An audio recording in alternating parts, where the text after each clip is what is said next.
What Elon Musk's 42,000 satellites could do to Earth. SpaceX is set to give us something to dance to in Earth's groundbreaking developments in the communication industry. In a year or two, 5G internet connection will lose its stance at the peak of the world's communication system with Starlink's impending invasion of the internet. It is one communications project with a broader reach than any existing internet connectivity protocol due to its incredible number of interlinked satellites.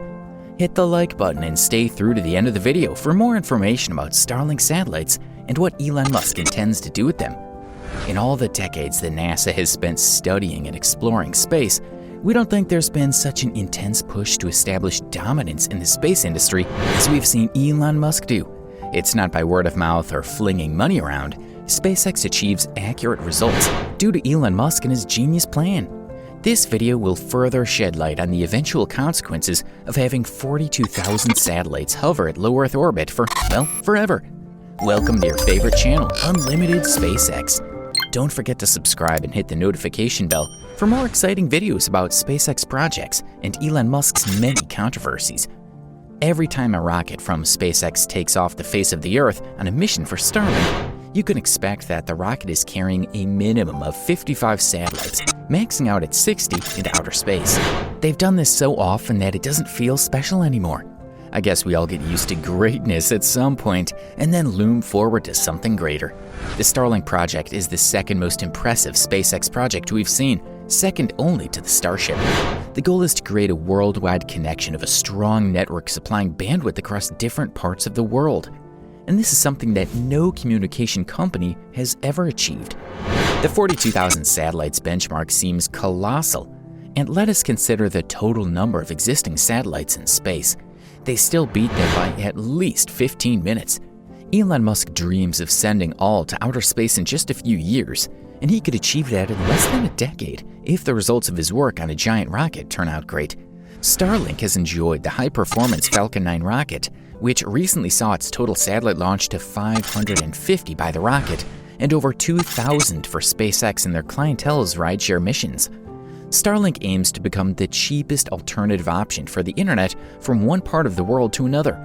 As flexible and beneficial as it seems, it could present particular challenges for the world's space industry. Of the world's 7.3 billion people population, more than half are yet to gain access to the internet in its over 30 years of existence. Primarily, most internet options require expensive and heavy cables that may not reach the rural areas, thus devoiding them of the internet. Majorly, it only takes a satellite about the size of a bus to supply internet to the Earth while orbiting the Earth. Thus, they present a fairer option to reach rural areas that need internet. If one satellite could serve the whole world, we would not have to address 42,000 satellites' impact on the planet. The connection speed is still not enough due to the lag created by the signal's distance.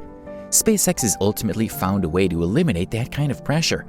The idea of that massive number of satellites is to effectively bring the internet to people everywhere, irrespective of the location. It's a strong selling point for SpaceX from our perspective. According to Elon, who replied with some sarcasm, the entire world's telecommunication industry earns over $1 trillion a year. It seems only fitting that he wants to hold out his pipes to draw from that annual turnout as well. The company could make up to $50 billion annually. The race to complete the project is bound to pick up, especially with the Starship. According to SpaceX president who backed up Elon Musk, such a vast return annually is significant for SpaceX. The management could use it to extend the arms of Starlink further and deploy other technological devices such as mobile devices. This Starship can also be modified and improved upon in the process to give the Mars launch more credible traction.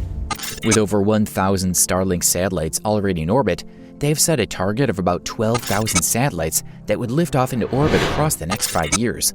By 2024, the aim is to have sent nearly 6,000 satellites by then.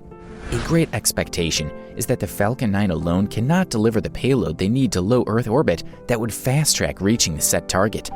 Hence, this is where the orbital test of the Starship comes in. In our own opinion, it'd be much faster to use the 10-ton capacity of the Starship to fly more satellites to orbit with relative ease and at a go. Thus, it'll prove the goal of 42,000 satellites is not improbable. The challenge is tied to the proximity of the satellites to the surrounding Earth. Each Starlink satellite must be pretty close to each other, at about 400 miles above the planet.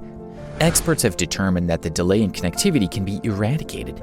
Starlink will perform much better than the traditional satellite systems that we're aware of. One satellite cannot effectively serve the world by being stationary, and thus it makes sense to have many satellites around the Earth and linked to helping all humans out at any one time. How does SpaceX intend to achieve a connection between each satellite? Laser beams.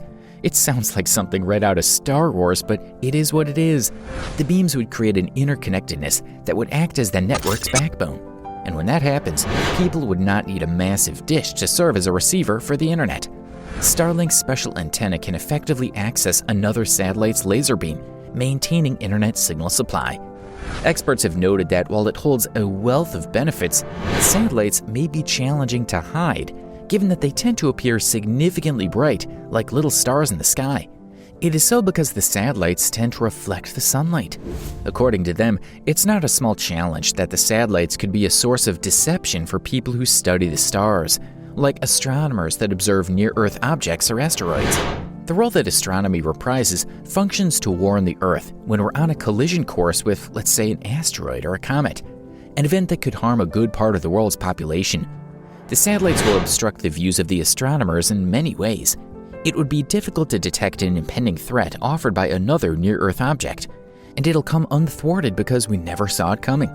Falling asteroids or comets are not the only thing they are worried about that we might not be tipped off about. They bear an inherent notion that we could be hindered from using Earth's power telescopes to discover new planets and unusual occurrences like the black hole. What possible solution to this can SpaceX attempt to avoid this kind of eventuality? We think they already have a practical solution in place. Have you ever heard of the DarkSat? It is a SpaceX satellite with its shiny satellites coated in dark-colored material. It seems to be the only workable solution, given that there's no cloaking technology to reduce the visibility of spacecraft, as we have in many fictional movies like Star Trek.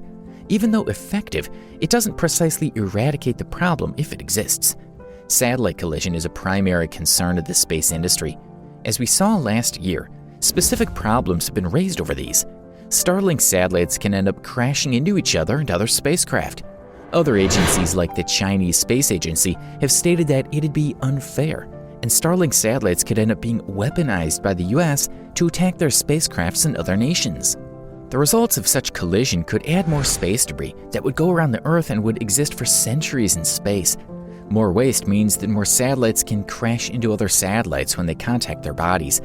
A scientist named Mosher stated that it could lead to a Kessler syndrome, which suggests an out-of-control string of events due to unmitigated crashes and debris accumulation. Space will become a minefield, unsafe for anyone and technically inaccessible. For a fact, the Kessler syndrome is a theory at best, with a minimal likelihood of its occurrence. But thinking about the potential fallout makes it seem to be a huge deal. Scientists would like to avoid that by any means if push comes to shove. SpaceX's satellites have motion sensors that could prevent them from ever coming into a collision with other satellites, and thus they can move out of the way. But that only works as long as the satellites stay active. It was stated that many Starlink satellites are currently disabled, and a dead satellite can sure move on its own. A regulatory body like the FCC now has to step in to regulate the population of satellites in low orbit. Sanctions could restrict the launch of satellites, but we don't think that'll stop SpaceX. What is your view of this development?